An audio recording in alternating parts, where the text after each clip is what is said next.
Hi friends, welcome back to our class. Today, I would like to discuss the third chapter in the third module, that is, what it's like to be transgender, a poem written by Lee Mokob. American റൈറ്ററായിട്ടുള്ള Lee Mokob എഴുതിയ what it's like to be transgender എന്ന് പറയുന്ന പോയമാണ് നമുക്ക് പഠിക്കാനുള്ളത്. First of all, I would like to give a short and brief explanation and background of the poet Lee Mokob. Lee Mokob was born in the year 1996 in Cape Town, South Africa. He is alive now. He is an award-winning slam poet. What do you mean by slam poet? A poet who recites his own poetry in a competition. ഒരു കോമ്പറ്റീഷനിൽ ഒരു കവി സ്വയം എഴുതിയ poem തന്നെ recite ചെയ്യുന്നതിനെയാണ് slam പോയിറ്റ് എന്ന് പറയുന്നത്.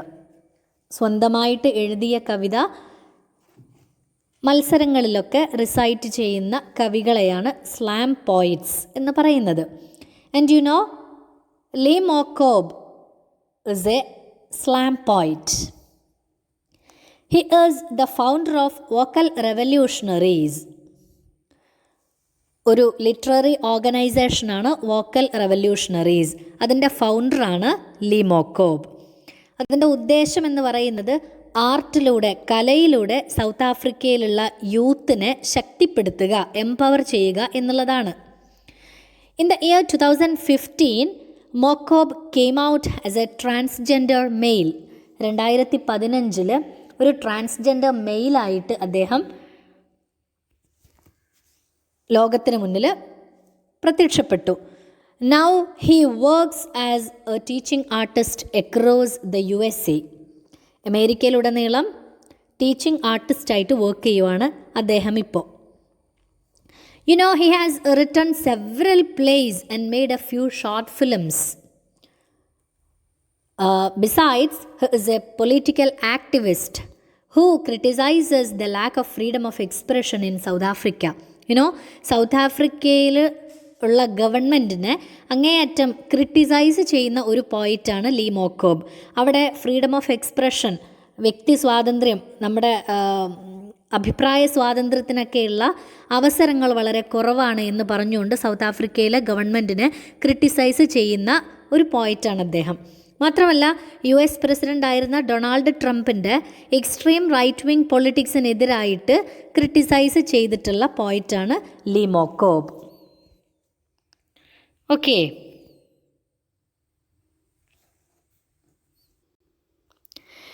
ഇനി നമുക്ക് ഈ പോയത്തിൻ്റെ ബാക്ക്ഗ്രൗണ്ട് ഒന്ന് നോക്കാം. What it is like to be a transgender. ഒരു ട്രാൻസ്ജെൻഡർ ആയാൽ എങ്ങനെയിരിക്കും എന്നാണ് അതിൻ്റെ meaning. This poem is a soul-bearing poem about what it feels to be a transgender in a highly gendered culture. രണ്ട് തരത്തിലുള്ള ജെൻഡറിനെ, ഒന്നുകിൽ മെയിൽ അല്ലെങ്കിൽ ഫീമെയിൽ, ഈ രണ്ട് ജെൻഡേഴ്സിനെ മാത്രം ആക്സെപ്റ്റ് ചെയ്യുന്ന ഹൈലി ജെൻഡേർഡ് കൾച്ചറായിട്ടുള്ള ഒരു സൊസൈറ്റിയിൽ ഒരു ട്രാൻസ്ജെൻഡറായിട്ട് ജീവിക്കുമ്പോഴുണ്ടാവുന്ന ഫീലിങ്സിനെ വളരെ നല്ല രീതിയിൽ തുറന്നു കാണിക്കുന്ന ഒരു പോമാണിത്. It's a soul bearing poem. It talks about the gender identity issues in the context of transphobia. Transphobia എന്ന് പറഞ്ഞാൽ ട്രാൻസ്ജെൻഡേഴ്സിനിടയിൽ നിലനിൽക്കുന്ന ഒരു ഭയം, മറ്റുള്ളവർക്ക് മുന്നിൽ പ്രത്യക്ഷപ്പെടാനും സാധാരണക്കാരെ പോലെ ജീവിക്കാനുമൊക്കെയുള്ള ഒരു പേടി, അതിനെയാണ് ട്രാൻസ്ഫോബിയ എന്ന് പറയുന്നത്. ഇങ്ങനൊരു ട്രാൻസ്ഫോബിയ എന്ന കോണ്ടെക്സ്റ്റിലൂടെ ഐഡൻറ്റിറ്റി ഇഷ്യൂസ്, ജെൻഡർ ഐഡൻറ്റിറ്റി ഇഷ്യൂസിനെ വളരെ നന്നായിട്ട് ഇതിൽ പിക്ചറൈസ് ചെയ്യുന്നുണ്ട്. ഈ ഒരു ട്രാൻസ്ഫോബിയ കാരണമായിട്ട് തന്നെ ട്രാൻസ്ജെൻഡർ പീപ്പിളിനിടയിൽ ഒരുപാട് സൂയിസൈഡ്സ് നടക്കുന്നുണ്ട്.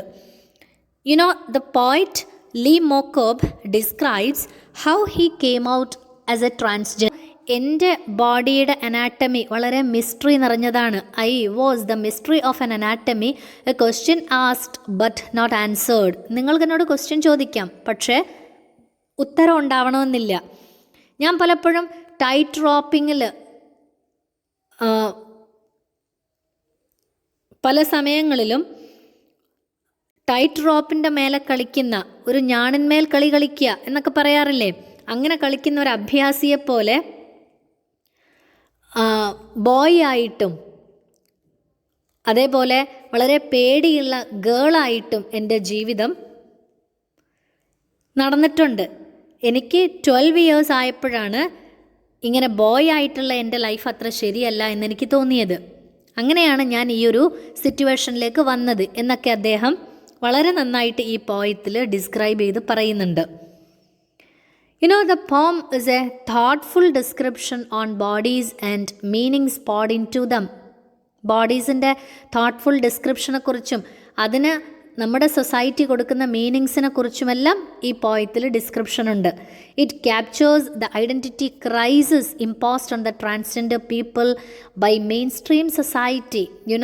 സമൂഹത്തിൻ്റെ മുഖ്യധാരയിൽ നിൽക്കുന്ന ആളുകൾ അവരുടെ മുന്നിൽ ഈ ട്രാൻസ്ജെൻഡേഴ്സ് വന്നു പെടുമ്പോൾ അവരനുഭവിക്കുന്ന ക്രൈസിസ്, ഐഡൻറ്റിറ്റി ക്രൈസിസ് വളരെ നന്നായിട്ട് പ്രതിപാദിക്കുന്ന ഒരു കവിതയാണിത്.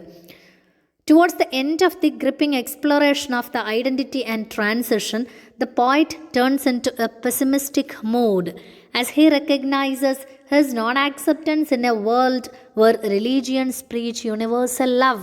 വളരെ ശരിയല്ലേ?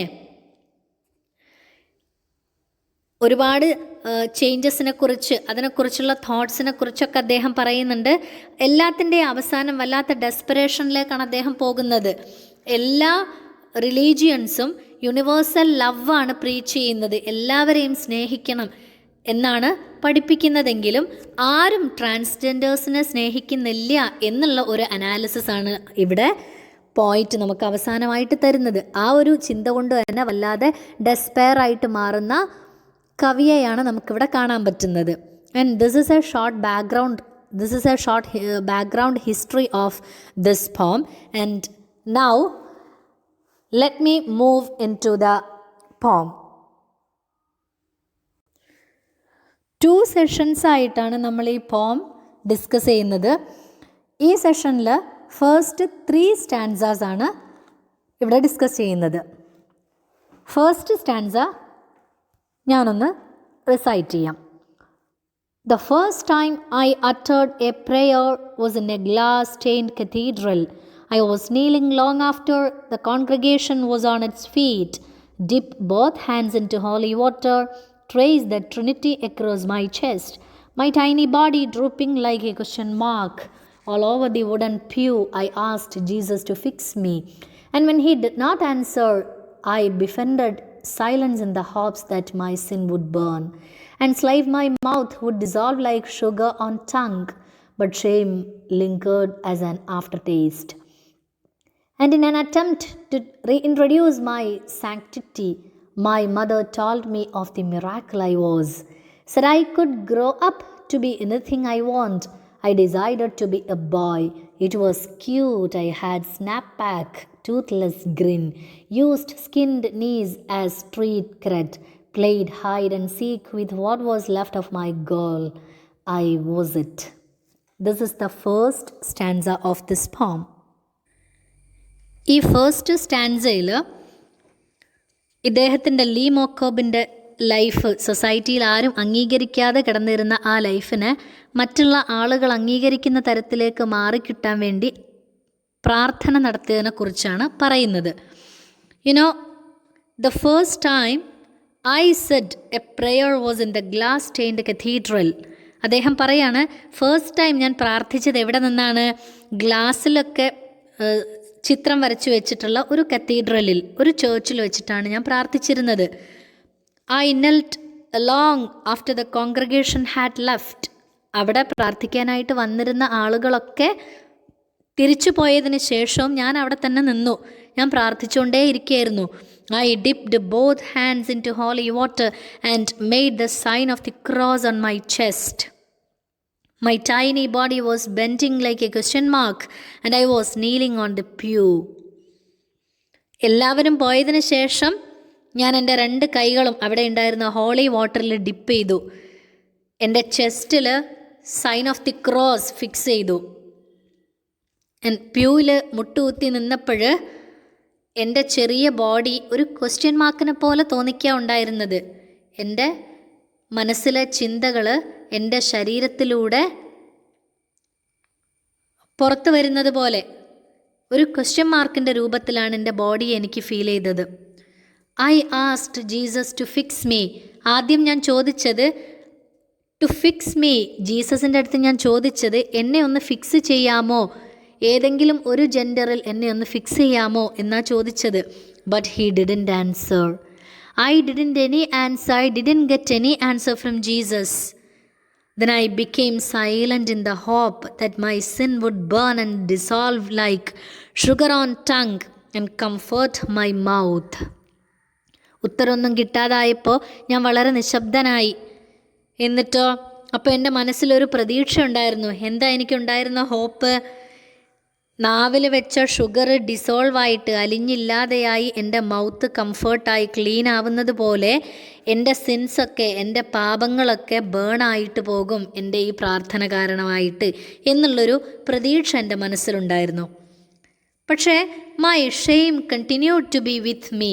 എങ്ങനെയൊക്കെ പ്രാർത്ഥിച്ചിട്ടും, എങ്ങനെയൊക്കെ നല്ല നല്ല പോസിറ്റീവായ എനർജി, പോസിറ്റീവായിട്ടുള്ള ചിന്തകൾ എൻ്റെ മനസ്സിനെ നിറച്ചിട്ടും my shame continued to be with me. എനിക്ക് എന്നോട് തന്നെ തോന്നിയിരുന്ന ആ ഒരു ലജ്ജ, ഷെയിംനെസ്, അതൊരിക്കലും എന്നെ വിട്ടു പോയില്ല. അതെൻ്റെ മനസ്സിൽ തന്നെ കണ്ടിന്യൂസ് ആയിട്ട് അവിടെ ഉണ്ടായിരുന്നു. In an attempt to bringing my back to sanctity my mother told me that I was a miracle. എപ്പോഴും അങ്ങനെയാണ്, നമ്മുടെ അമ്മമാരാണ് എപ്പോഴും നമ്മളെ സമാധാനിപ്പിക്കാൻ ഏറ്റവും മുന്നിലുണ്ടാവുന്നത്. എനിക്കും അതെ, എൻ്റെ ലൈഫിൽ ഇങ്ങനൊരു സിറ്റുവേഷൻ ഉണ്ടായപ്പോൾ എന്നെ ഒരു നോർമൽ സ്റ്റേജിലേക്ക് കൊണ്ടുവരാൻ എൻ്റെ മദർ എന്നോട് പറഞ്ഞത്, my mother told me that I was a miracle. ഞാനൊരു മിറാക്കിളായിരുന്നു, ഞാനൊരു അത്ഭുതമാണ്. അതുകൊണ്ട് തന്നെ I could grow up to be anything I wanted. എന്താണോ ഞാൻ ആഗ്രഹിക്കുന്നത് അതുപോലെ ജീവിക്കാൻ എനിക്ക് കഴിയും. Then I decided to be a boy. അതിൽ നിന്നൊക്കെ പ്രചോദനം ഉൾക്കൊണ്ടാണ് ഒരു ബോയ് ആയിട്ട് ജീവിക്കണമെന്ന് ഞാൻ ഡിസൈഡ് ചെയ്തത്. It was very nice. I had a quick returning and toothless broad smile. I used skinned knees as was the custom and played hide and seek with my goal. ഞാനൊരു boy ആയിട്ട് ജീവിക്കാൻ തീരുമാനിച്ചതോടുകൂടി ഒരു boy ചിരിക്കുന്നത് പോലെ ചിരിക്കാൻ ഞാൻ ശ്രമിച്ചു. അന്നത്തെ കാലഘട്ടത്തിൽ ബോയ്സ് ധരിക്കുന്നത് പോലെയുള്ള നീസിൻ്റെ അവിടം വരെയുള്ള സ്കിൻഡ് ട്രൗസേഴ്സൊക്കെ ധരിച്ചുകൊണ്ട് ഞാൻ പ്രത്യക്ഷപ്പെടാൻ തുടങ്ങി. ഞാൻ എൻ്റെ ഗോളുമായിട്ട്, എൻ്റെ ലക്ഷ്യവുമായിട്ട് ഹൈഡ് ആൻഡ് സീക്ക് കളിച്ചുകൊണ്ടിരിക്കുകയായിരുന്നു. എന്ന് പറഞ്ഞാൽ ഒരു ബോയുടെ ലൈഫ് സിറ്റുവേഷനിലേക്ക് എത്തിപ്പെടാൻ എന്തൊക്കെ എനിക്ക് മനഃപൂർവ്വം ചെയ്യാൻ പറ്റുമോ അതേപോലെയൊക്കെ ഞാൻ ചെയ്യാൻ ശ്രമിക്കുകയായിരുന്നു.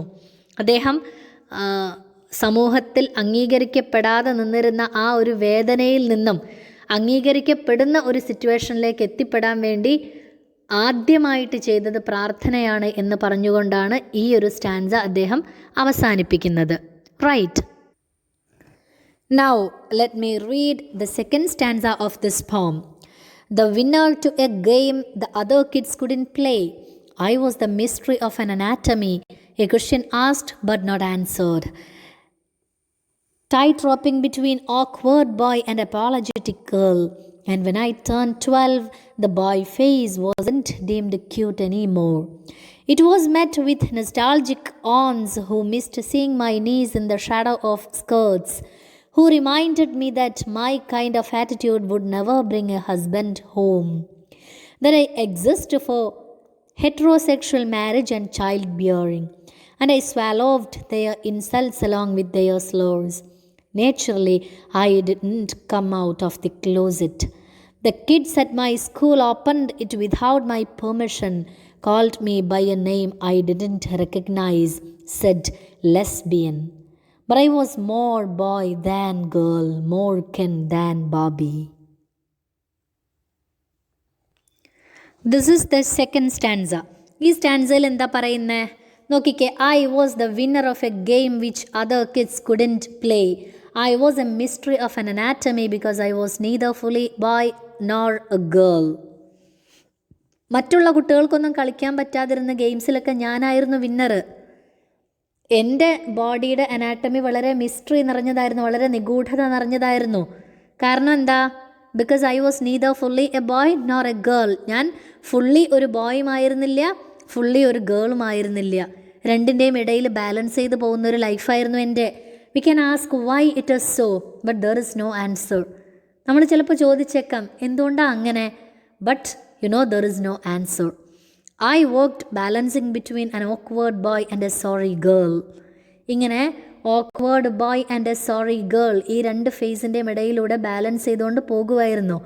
അങ്ങനെ എനിക്ക് 12 വയസ്സായപ്പോൾ ബോയുടെ ഫേസ്, ബോയ് ആയിരിക്കുന്ന ആ ഒരു ലൈഫ് സ്റ്റേജ് എനിക്ക് വളരെ നല്ലതല്ല എന്നൊരു ചിന്തയുണ്ടായി. എന്നെ സ്നേഹിക്കുന്ന കുറച്ച് ഓൺസൊക്കെ ഉണ്ടായിരുന്നു, some of my loving ones. They wanted me to see wearing skirts. അവർക്ക് ഞാൻ സ്കേർട്സൊക്കെ ധരിച്ചിട്ട് പെൺകുട്ടിയായിട്ട് ജീവിക്കണം എന്ന ആഗ്രഹം ഉണ്ടായിരുന്നത്. അവരെന്താ എൻ്റെ അടുത്ത് പറഞ്ഞത്? The told me that if I continued with my present attitude I wouldn't find A husband. ഈ ഒരു ആറ്റിറ്റ്യൂഡിൽ, പ്രസൻറ്റ് ആറ്റിറ്റ്യൂഡിൽ ഞാൻ ജീവിക്കുവാണെങ്കിൽ എനിക്കൊരു ഹസ്ബൻഡിനെ ഒരിക്കലും കിട്ടില്ല. പിന്നെ അവരെന്താ പറഞ്ഞേ? That I live four heterosexual marriage and child bearing. ഞാനൊരു പെൺകുട്ടിയായിട്ട് ജീവിക്കണം, എന്നിട്ട് നല്ല മാരേജൊക്കെ കഴിച്ചിട്ട് ചൈൽഡ് ബിയറിങ് ഒക്കെ ഉണ്ടായി കുട്ടികളെയൊക്കെ പ്രസവിച്ച് നല്ല രീതിയിലുള്ള ഒരു കോഞ്ചുഗൽ ലൈഫൊക്കെ നയിക്കാൻ എനിക്ക് പറ്റണം എന്നുള്ള രീതിയിലാണ് അവരെൻ്റെ അടുത്ത് സംസാരിച്ചത്. പക്ഷേ ചില സമയങ്ങളിലൊക്കെ അവർക്ക് എന്നോട് സ്നേഹമാണെങ്കിലും sometimes they insulted me and abused me. ചിലപ്പോഴൊക്കെ എന്നെ ഇൻസൾട്ട് ചെയ്യും, എന്നെ അബ്യൂസ് ചെയ്തുകൊണ്ട് എനിക്ക് വല്ലാത്ത വിഷമായിരുന്നു. But I refused to reveal my secret. എന്തൊക്കെ അവരെന്നെ പറഞ്ഞ് പ്രകോപിപ്പിച്ചാലും എങ്ങനെയൊക്കെ എന്നോട് സംസാരിച്ചാലും എൻ്റെ സീക്രട്ട്, എൻ്റെ സത്യത്തിനെ ഞാൻ ഒരിക്കലും വെളിപ്പെടുത്തിയിരുന്നില്ല. But the kids in my school found some truths about me and they called me a lesbian. അപ്പോഴാണ് എനിക്ക് ഭയങ്കര വിഷമായത്. എൻ്റെ സ്കൂളിലുണ്ടായിരുന്ന കുറച്ച് കുട്ടികളൊക്കെ എൻ്റെ ബോഡിയുടെ ഈ ഒരു സീക്രട്ടിനെ കുറിച്ച് മനസ്സിലാക്കുകയും എന്നെ അവർ ലെസ്ബിയൻ എന്ന പേരിൽ വിളിക്കുകയും ചെയ്തു. അതെനിക്ക് വല്ലാത്ത വിഷമായിരുന്നു. But I was more boy than girl. എങ്കിലും ഞാൻ മനസ്സുകൊണ്ട് തീരുമാനിച്ചത് ദാൻ എ ഗേൾ, ഒരു പെൺകുട്ടിയേക്കാളും ഞാനൊരു ബോയ് തന്നെയാണ്. മോർ കെൻ ദാൻ ബാബി. അത് പെൺകുട്ടികൾ അവരുടെ ഗെയിംസിലൊക്കെയുള്ള, അവരുടെ കാർട്ടൂണിലൊക്കെയുള്ള ക്യാരക്ടറാണ് ബാർബി. കെൻ എന്ന് പറയുന്നത് ബോയ്സിന് വേണ്ടി പ്രത്യേകമായിട്ടുള്ള ക്യാരക്ടറാണ്. അവിടെ ബോയിനെയും ഗേളിനെയും റെപ്രസെൻറ്റ് ചെയ്യാൻ വേണ്ടി പേഴ്സോണിഫിക്കേഷൻ യൂസ് ചെയ്തതാണ് കെൻ ആൻഡ് ബാർബി എന്ന് പറയുന്നത്. ഓക്കെ, അപ്പോൾ ലീ മൊക്കോബയുടെ ചിന്താഗതിയിൽ താൻ ഒരാൺകുട്ടിയാണ് എന്ന് സ്ഥാപിക്കണം എന്നുണ്ടായിരുന്നു. സമൂഹത്തിലും സ്കൂളിലും മറ്റുള്ള ആളുകൾക്കിടയിലും കൂട്ടുകാർക്കിടയിലുമെല്ലാം അനുഭവിച്ചിരുന്ന വല്ലാത്ത വിഷമിപ്പിക്കുന്ന സാഹചര്യങ്ങളും ഇൻസൾട്ടിങ്ങും അബ്യൂസിങ്ങും അദ്ദേഹം സഹിച്ചിട്ടുണ്ടായിരുന്ന വേദനകളും എല്ലാം ഈ ഒരൊറ്റ സ്റ്റാൻസയിലൂടെ നമുക്ക് മനസ്സിലാക്കാൻ പറ്റുന്നതാണ്. Now let me move into the third stanza of this poem. It had nothing to do with hating my body. I just love it enough to let it go. I treat it like a house, and when your house is falling apart, you do not evacuate. You make it comfortable enough to house all your insides. You make it pretty enough to invite guests over. You make the floorboards strong enough to stand on. ഈ third സ്റ്റാൻസയിൽ അദ്ദേഹം നമ്മളുടെ മുന്നിൽ present ചെയ്യുന്നത് അദ്ദേഹം ഒരുപാട് കളിയാക്കലുകളും ഇൻസൾട്ടിങ്ങും ഒക്കെ അനുഭവിച്ചിട്ടുണ്ടെങ്കിലും അതിനെയൊക്കെ തരണം ചെയ്യാൻ എങ്ങനെയാണ് മനസ്സിനെ പാകപ്പെടുത്തിയത് എന്ന് പറഞ്ഞു തരുവാണ്. I didn't hate my body. ആരൊക്കെ എന്തൊക്കെ പറഞ്ഞാലും എൻ്റെ ബോഡിയെ ഞാൻ ഒരിക്കലും വെറുത്തിട്ടില്ല. I just loved it as it is. എൻ്റെ ബോഡി എന്താണോ അതിനെ സ്നേഹിക്കാൻ മാത്രമേ ഞാൻ ചെയ്തിട്ടുള്ളൂ. I consider my body a house. എൻ്റെ ബോഡിയെ ഞാൻ എന്തായിട്ടാണ് ഇവിടെ കാണുന്നത്? ഒരു വീടായിട്ട് കാണുവാണ്. നിങ്ങൾ ചിന്തിച്ച് നോക്കിയേ, when your house gets broken you don't run away but you make it comfortable so that you can continue staying here. നമ്മുടെ വീടെല്ലാം വൃത്തികേടായി കഴിഞ്ഞാൽ, നമ്മുടെ വീട് എന്തെങ്കിലും നമുക്ക് താമസിക്കാൻ പറ്റാത്ത രീതിയിൽ പൊളിഞ്ഞു പോയാൽ യു ഡോണ്ട് റൺ അവേ, നിങ്ങളൊരിക്കലും ഓടിപ്പോവല്ല ചെയ്യുന്നത്. പിന്നെ എന്താ ചെയ്യുന്നത്? You make it comfortable so that you can continue staying there. അവിടെ ജീവിക്കാൻ പറ്റുന്ന രീതിയിൽ നിങ്ങൾ അതിനെ കംഫർട്ടബിളാക്കി മാറ്റും. അതേപോലെ ഞാൻ എൻ്റെ ബോഡിയെ ഒരു വീടായിട്ട് കാണുന്നു. You try to make is more beautiful so that you can invite guests into it. നിങ്ങളുടെ വീട് നിങ്ങൾ മോർ ബ്യൂട്ടിഫുൾ, ഒരുപാട് ഭംഗിയുള്ളതാക്കാൻ വേണ്ടി ശ്രമിക്കും. അതുകൊണ്ട് വരുന്ന ഗസ്റ്റിനെയൊക്കെ നിങ്ങൾക്ക് അവിടെ ഇൻവൈറ്റ് ചെയ്തിരുത്താൻ പറ്റും. You also make the floorboards strong so that you can stand on them without the fear of falling down. നിങ്ങളുടെ വീടിൻ്റെ ഫ്ലോർ ബോർഡ്സൊക്കെ നല്ല സ്ട്രോങ് ആക്കി വെക്കും. കാരണം എന്താ? വീണ് പോവാതെ, വീഴുമെന്ന പേടിയില്ലാതെ അതിൻ്റെ മേലെ നന്നായിട്ട് നിൽക്കാൻ നിങ്ങൾക്ക് പറ്റണം. അതുകൊണ്ട് നിങ്ങളുടെ വീട് എത്ര മോശമായാലും നിങ്ങളുടെ വീടിനെ ഭംഗിയുള്ളതാക്കാനും, പൊളിഞ്ഞു പോയാൽ അതിനെ നന്നാക്കിയെടുക്കാനും, വൃത്തികേടായാൽ അതിനെ നല്ല രീതിയിലേക്ക്, നല്ല വൃത്തിയുള്ള രീതിയിലേക്ക് ക്ലീൻ ചെയ്ത് കംഫർട്ടബിളാക്കി മാറ്റാനുമാണ് നിങ്ങൾ ശ്രമിക്കുക. അതേപോലെ എൻ്റെ ബോഡിയെ ഞാനൊരു വീടായിട്ട് കാണുന്നു. അതുകൊണ്ട് തന്നെ എൻ്റെ ബോഡി എന്ന ഈ വീടിനെ വളരെ ബ്യൂട്ടിഫുള്ളായിട്ടും കംഫർട്ടബിളായിട്ടും ക്ലീനായിട്ടും ക്ലിയർ ആയിട്ടും കൊണ്ടു നടക്കുക എന്ന് പറയുന്നത് ഇറ്റ്സ് മൈ റെസ്പോൺസിബിലിറ്റി എന്നുള്ള രീതിയിൽ മനസ്സിനെ പാകപ്പെടുത്തുകയാണ് ചെയ്തത്. ഇത്തരം വളരെ ക്രൂഷ്യലായ രീതിയിലുള്ള, വളരെ വിഷമിപ്പിക്കുന്ന രീതിയിലുള്ള ഇൻസൾട്ടിംഗ് ഒക്കെ വന്നപ്പോൾ അതിനെ നേരിടാൻ ഇത്തരം ചിന്താഗതിയിലൂടെയാണ് ഞാൻ കോൺഫിഡൻസ് ഉണ്ടാക്കിയെടുത്തത് എന്ന് അദ്ദേഹം ഈ 3rd സ്റ്റാൻസയിൽ നമ്മളോട് പറയാതെ പറയുവാണ്. Okay, this is all about these 3 stanzas of this poem, and I think this is enough for this session, and the next 3 stanzas will be discussed on the next class, next video session. Until then, bye-bye.